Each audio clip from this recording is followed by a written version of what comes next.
Shalom Marek. Bonjour. Bienvenue à Toulon. Alors raconte-nous un petit peu tes nouveaux ouvrages et la Juive de Shanghai. Ben, écoutez, le dernier, c'est la Juive de Shanghai.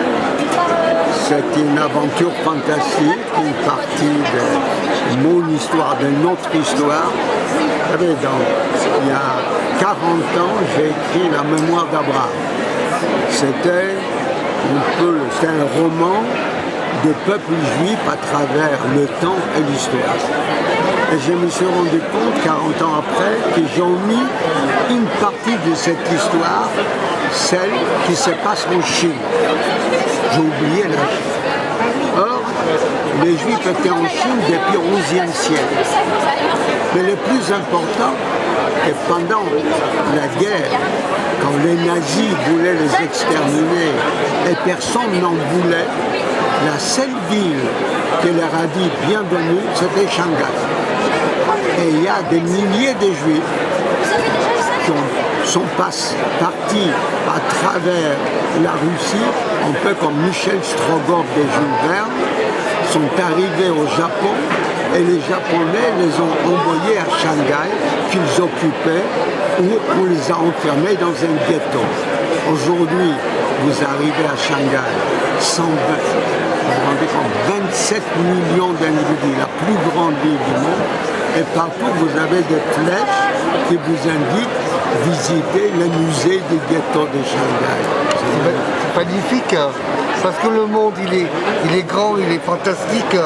Et aujourd'hui, avec tout ce qui se passe, la guerre, la souffrance, la nature, rien n'est respecté.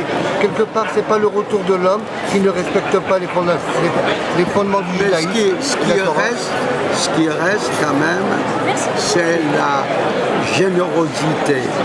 Et il y a quand même pendant la Shoah, quand on brûlait 6 millions de Juifs, il y avait ce qu'on appelle les justes. Ceux qui risquaient leur vie pour sauver des vies. En France, c'était le plus grand nombre. 2 tiers de la communauté juive a été sauvée par des simples curés, par des paysans, par des protestants, par des gens tout simplement généreux. Humain, comme vous dites. Écoute Marek, c'est un bonheur de te retrouver. On s'était déjà retrouvés il y a quelques années en arrière à la fête du livre, il y a près de plus d'une dizaine d'années. Et de te revoir, pour moi c'est un bonheur absolu. Tu sais, merci, Amen. Le ciel nous regarde. Amen. Merci beaucoup, Amen. Au revoir. Bonjour Nelson Montfort, bienvenue à Toulon, notre commentateur sportif du monde entier. Oui, enfin du monde entier, je ne sais pas. Mais je pense parce que les Jeux Olympiques vont être à Paris vrai. Et que tu seras la voix du monde dans quelques temps. Et tu es venu aussi, je pense, faire une annonce pour ces Jeux Olympiques. Je suis venu surtout pour signer ce livre qui s'appelle Mémoires olympiques. On va le montrer. Qui donc porte bien son nom évidemment. Donc, voilà. Voilà, et dedans, alors... dedans, je détaille toute l'histoire des Jeux Olympiques depuis 1900 jusqu'à aujourd'hui. Du Baron jusqu'à aujourd'hui. Exactement. Voilà. Qu'est-ce qu'on peut te souhaiter de plus beau au monde? Sur un plan professionnel, que les Jeux Olympiques de Paris 2024 soient une belle réussite à la fois sportive et humaine. Voilà, et pour toi et pour tout ce que tu fais, pour moi, que les miens soient en bonne santé et que ceux que j'aime et que ceux qui m'aiment soient en bonne santé. Et ils aient du bonheur aussi. Exactement. Merci beaucoup Nelson. Avec plaisir. Et à bientôt. Avec plaisir. Tout le bonheur du monde Nelson. Merci beaucoup. C'est gentil, merci. Yves Taloni, comment vas-tu mon ami? Très bien, ravi de te voir, fidèle à ce lieu et à cet endroit et à ces belles choses que sont les livres. Voilà, raconte-nous un peu aujourd'hui ta présence, tes ouvrages. Écoute, pour l'instant je suis dans des ouvrages qui touchent à la langue française, aux expressions. Donc la dernière est sur les expressions mythologiques. Le titre c'est Jouer les Cassandres, qui arrive dans là, qui est un livre assez amusant à partir des grandes expressions que nous utilisons. Et puis après, je réutilise les romans que j'ai déjà publiés sur Michel Pacha, sur l'abbé Gali, sur le colonel Boutier et la Vénus de Milo. Voilà, des choses qui plaisent à des gens du Var, parce qu'elles ont toutes un lien avec notre culture locale. Voilà, c'est Merci. magnifique. Hein. Écoute, on embrasse les anciens élèves. Par exemple. Par oui. exemple. oui. Et tes Il y en a futurs lecteurs, quelques-uns. tes futurs lectrices. Et les futurs lecteurs. Voilà, et on en souhaite parce que Yves Terling, c'est un grand professeur des mots, un C'est maître vrai. des mots. Et C'est gentil, c'est l'honneur je suis de chaque sensible, année je suis de se sensible à retrouver l'hommage. et de le mettre en lumière. Merci Yves Merci encore. de ton accueil et merci à tous les lecteurs futurs. Voilà. Bonne journée à tous. Bonne fête du livre à tous. Merci. Et vive Toulon, vive le Var.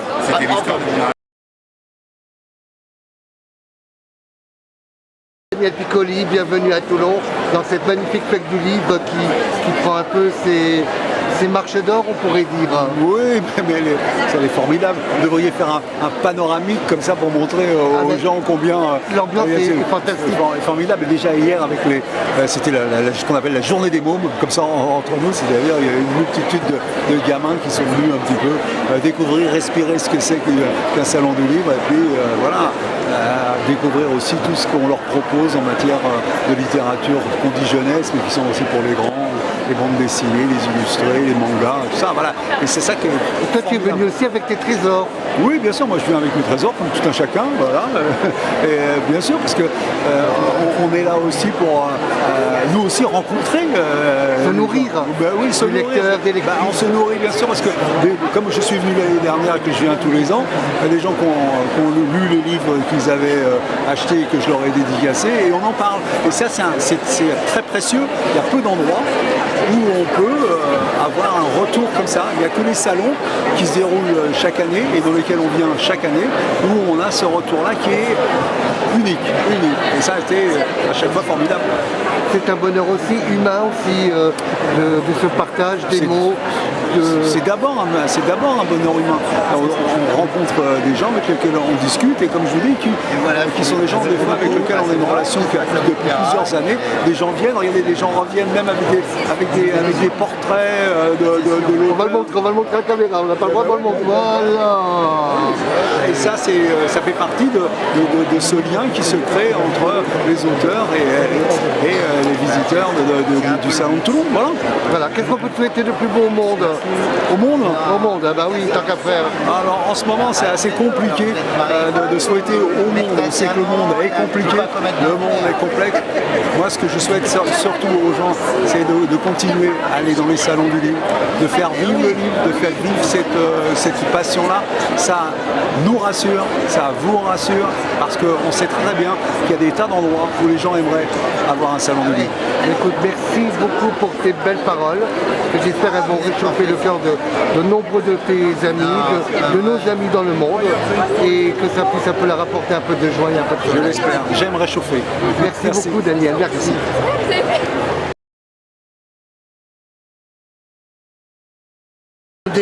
Grande Laurence Vanin, notre philosophe international. Comment vas-tu mon ami? Comment vas-tu Laurence? Écoute, très bien, moi je suis très heureuse de me retrouver au Salon du Livre de Toulon. Je trouve que cette fête est toujours exceptionnelle. D'abord parce qu'il y a toujours énormément d'auteurs, donc c'est très appréciable, on rencontre les amis. Et puis retrouver ces lecteurs d'une année sur l'autre qui sont maintenant fidélisés, puisque pour ma part j'ai quand même plusieurs titres à mon actif, donc c'est vrai que c'est plaisant, c'est des retrouvailles à chaque fois et c'est toujours des grands moments autour de la culture, de la philosophie et des mots. Alors les mots, ils ont grandi, de la chaîne YouTube, des nouveaux ouvrages, le Smart City. Smart City, voilà, il y a 4 ouvrages maintenant. Tous les ans, on a publié un ouvrage collectif avec mes collègues sur la Smart City. Le dernier porte sur l'IA pour savoir si l'IA, c'est l'intelligence artificielle. Voilà. Et jeu de dupes, c'est-à-dire est-ce que c'est la grande illusion des hommes ou est-ce que c'est vraiment quelque chose qui peut apporter pour qu'on soit plus heureux et en équité. Il y a Homo Futurus aussi pour savoir comment les humains vont se transformer avec le transhumanisme, la médecine, tout ce qui est maintenant la robotisation aussi et l'ingénierie du vivant. Il y a un livre sur le catastrophisme. Alors là, c'est pour voir comment la ville peut résister non seulement seulement aux tremblements de terre et aux catastrophes naturelles, mais comment aussi la ville doit être une ville heureuse pour les gens qui ont envie de s'y épanouir. Donc il faut que ce soit une ville où il y a une âme et où on peut en fin de compte, lier la technologie et l'humain sans laisser l'humain après. Voilà. Là on est en direct, on n'est pas en intelligence artificielle. Exactement. Bientôt ce sera de l'intelligence artificielle parce que la vidéo va être mise en ligne. Et puis on aura peut-être des avatars. Tu viendras peut-être la prochaine fois en avatar. Voilà. Ou alors on sera cloné. Oui.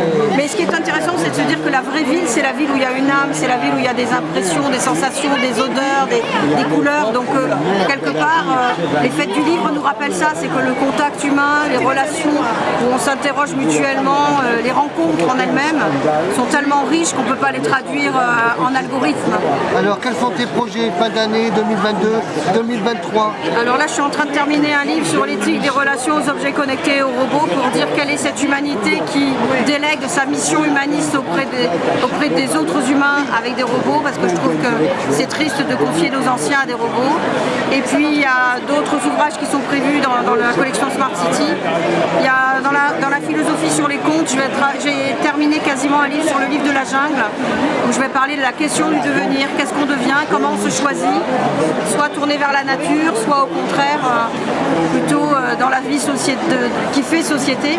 Mais dans cette société, comment on peut être heureux en fait, comment on peut relier ce lien collectif qui nous unissait tant et qui maintenant, je pense, se délite un peu. Qu'est-ce qu'on peut te souhaiter de plus beau au monde? De continuer à rencontrer mes lecteurs, des invitations sur des salons du livre, retrouver des amis à Toulon dont tu fais partie. Et puis je vous embrasse tous, voilà, je suis très heureuse d'être là et j'attends mes lecteurs avec impatience pour parler avec eux de nouveau. Écoute Laurence, on va te souhaiter du bonheur, de la joie, de la réussite, de la chance dans les projets, du sourire.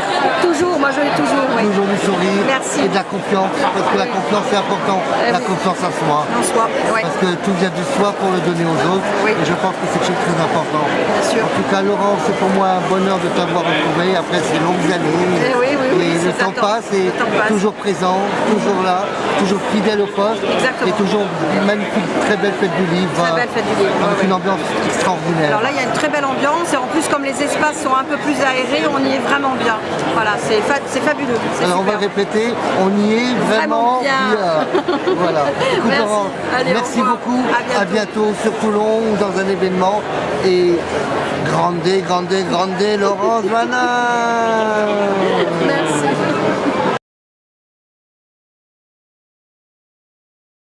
Bonjour Ève Carmignani, comment vas-tu? Très bien, toujours fidèle au Salon du Livre de Toulon. C'est toujours un plaisir. Et voilà, belle ambiance aujourd'hui? Ah oui, rencontrer les lecteurs, beaucoup de monde, c'est très convivial, je suis très heureuse. C'était l'occasion de retrouver tes lectrices, tes lecteurs, un moment d'amour extraordinaire. C'est un moment de passion, d'amour, c'est un moment très chaleureux. C'est formidable. Voilà. Alors tu es revenu avec tes ouvrages, La force de la vie, Le cœur naufrage, Le silence des jeunes, Le cœur naufragé. Alors La force de la vie, qui a obtenu le prix littéraire du monde francophone il y a quelques années, qui a très plu. Le cœur naufragé, qui est une très belle histoire aussi. Les saisons volées, qui a été repris par un autre éditeur sous le titre Les saisons perdues et qui est pratiquement dans le monde entier. Nous étions vus pour l'ouvrage Empreinte. Non, il y a longtemps, pour La promesse des âmes aussi, oui, également. Qui est une très belle histoire qui se déroule en 14-18, l'affaire des fusées de l'Hongrie. Il y a eu un très bel accueil aussi sur Toulon. J'ai été sur Toulon et aussi sur Soissons. J'ai été justement finaliste pour ce livre-là. J'ai également Le silence des jours, qui est un opuscule poétique. J'ai également Empreinte, qui est un livre de poésie, d'aphorisme. Et je suis actuellement en cours d'écriture sur un tout autre sujet. C'est un programme. Des projets à la clé. Alors quelques projets à l'appel. Ah, ça, je ne souhaite pas les dévoiler. On ne les voit pas, donc secret d'État. Secret. Voilà, je préfère ne rien dire, mais enfin des projets, j'aime beaucoup écrire. C'est la liberté, l'écriture c'est la liberté. Voilà, ben, mes amis, Ève, c'est une romancière extraordinaire. Alors venez me voir nombreux à la fête du livre de Toulon. Voilà, à la fête du livre, au-delà, sur les réseaux, contactez-la. C'est une personne extraordinaire. Très gentil. Voilà. Et sur mon site internet aussi, tapez avec Carminani sur Google, vous me retrouvez. Voilà. Avec plaisir. Eh bien écoute, on t'embrasse et on te souhaite une fête de livres merveilleuse, magnifique. Merci. Et comme tu es, extraordinaire. Merci beaucoup, merci à toi aussi. Merci à tous. Bonjour Georges Fenech, bienvenue à Toulon, tu étais déjà venu. On te souhaite déjà tout le bonheur sous ce soleil merveilleux, cette mer, cette Provence qui porte du bonheur. Merci. Et très Raconte-nous un peu aujourd'hui, tu es venu à Toulon, ton ouvrage. avec la fameuse affaire Omar Haddad, qui est lyonnais, qui est d'ailleurs toulonnais lui-même. Il habitait du côté de Brunet. Oui, c'est ça. Et je le connaissais personnellement. Oui, voilà, qui mérite évidemment qu'on s'occupe de cette affaire bien injuste. Voilà, et je suis très heureux de rencontrer les Toulonnais comme je suis venu il y a déjà quelques années. Voilà. Et je me souviens de toi. Voilà. Alors comment ça se passe un peu tout Bien, très bien. Il y a beaucoup de lecteurs qui viennent, avec lesquels on a des échanges sur tous les sujets qui me concernent, la justice, les sectes, le terrorisme, notamment. Donc, question, la Cour de cassation a rejeté, il me semble, la demande Oui, de Omar Haddad. mais Est-ce qu'on va en poser une nouvelle Mais bien sûr, on ne lâchera pas cette affaire. Parce qu'il y a une histoire d'ADN qui a été trouvée qui est étrangère à tout le monde. Exactement, et on ne comprend pas malheureusement qu'il n'y ait pas eu l'acceptation de vérifier à qui appartient cette ADN. Donc on va réfléchir comment à nouveau, dans les prochains temps, redéposer une requête, parce qu'on ne peut pas en rester là. Parce que Omar, je l'ai connu à Toulon, quand j'habitais à Brunet. Oui. Et je me rappelle que suite à cette histoire, il avait travaillé dans une boucherie de Jaou. Ouais. Et c'est moi qui l'avais trouvé, voilà. Donc, je le connais personnellement, je peux te dire, c'est pas un meurtrier. Oui, mais non. Je pense que c'est un bouc émissaire. Oui. Et à l'époque, moi j'étais proche de Jacques Vergès, qui avait pris sa dépense, le premier avocat, qui était comment on appelle, un grand homme, mais très dur en tant que dans le droit. Ouais. Avec Keta aussi qui était à ses côtés, Jean-Luc Keta. Bonjour madame. Et je suis content de voir que Sylvie, qui était une avocate de la Bien télé, sûr. s'est rapprochée de Omar pour l'aider. Absolument, elle fait un travail remarquable, vraiment. Ah oui, elle fait. Elle a une énergie sans limite. Elle y croit et avec elle on y arrivera. Autrement alors, d'autres des gourous, alors ça c'est la lutte contre les sectes. Exactement. Et en gros, tout ce qui est les dérives thérapeutiques, des fois on cherche une solution et malheureusement, quelquefois on tombe sur des aigres fins qui exercent une emprise mentale. Ça, il faut être très très prudent. Le Bataclan, c'est une souffrance française, une Bien souffrance. sûr, le terrorisme dont on n'est pas encore sorti. Donc il faut rester vigilant sur ces questions. Dans mon cœur et dans mon âme, on garde la sécurité totale. Bien sûr. Voilà. Voilà. Merci Et beaucoup. Apocalypse, menace imminente, C'est tout le problème des sectes. aussi encore. Oui, Voilà. qui sont toujours là également. Ouais. Mais écoute, on va être courageux. Eh oui. On va se relever les manches, comme on Bien dit. sûr, non les combats sont difficiles, mais ils sont d'autant plus beaux et nobles quand ils sont difficiles. Voilà. Et aussi quand on a des personnes humaines qui réfléchissent, qui peuvent ouvrir le cœur et l'âme des gens pour qu'on puisse notre société avancer dans le bon chemin. Exactement. Merci en tout cas. Voilà, en tout cas, merci Georges À bientôt. de ton amitié, de ta fidélité. Merci à vous. Et aussi de ton savoir, parce que tu es un grand monsieur. C'est très aimable, c'est très aimable. Merci beaucoup. C'est pas que aujourd'hui que je le dis, Ok. et je le répéterai parce que c'est la vérité. À bientôt. Georges, merci beaucoup et très grande fête du livre.